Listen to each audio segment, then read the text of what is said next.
Entire 120 feet ஷிப்பை set போட்டோம். எனக்கு தெரிஞ்சு இந்தியால நம்ம தான் ஃபர்ஸ்ட் இந்த மாரி ஒரு அர்மடா ஷிப் இவ்ளோ பெரிய ஒரு செட்டு இந்த மாரிலாம் முடியுமா? அப்படின்னு கேட்கும்போது, எனக்குமே ரொம்ப இன்ட்ரஸ்டிங்கா தான் சேலஞ்சிங்கா தான் இருந்துச்சு.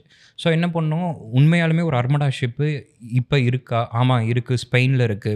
ஸோ ஸ்பெயின்ல இருக்கிற ஒரு புரொடக்ஷன் ஹவுஸ நாங்க வந்து அப்ரோச் பண்ணி, அங்க வந்து அர்மடா ஷிப்ஸோட என்டையர் ஷிப்போட 360 டிகிரி இன்டோர், அவுட்டோர் எல்லாம் ஃபோட்டோகிராஃப்ஸ் எடுத்து அத வந்து மெஷர்மென்ட்ஸ் எல்லாம் இது பண்ணி, நாங்க ஒரிஜினல் என்டையர் 120 ஃபீட் ஷிப்ப செட்டு போட்டோம். என்ன சொல்றீங்க?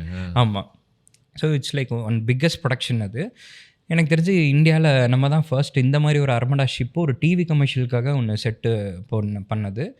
அதே மாரி வந்து இட்ஸ் லைக் இந்தியா ஃபுல்லா இருக்கிற இந்த மாரி ஒரு ஸ்பெயின், ஃபிரங் மாடல்ஸ் அவங்கள எல்லாத்தையும் வந்து ஒரு காஸ்டிங் டைரக்டர் வச்சு, அவங்க எல்லாத்தையும் ஆடிஷன் பண்ணி, டான்ஸ் ரிஹர்சல்லாம் குடுத்து, இந்த மாரி it's a very big craft. So like ஒரு 400 பீப்பிள் வொர்க்ட். அந்த ஒரு பர்ட்டிகுலர் ஆட் ஃபிலிமில ஆன் செட்ல வொர்க் பண்ணாங்க.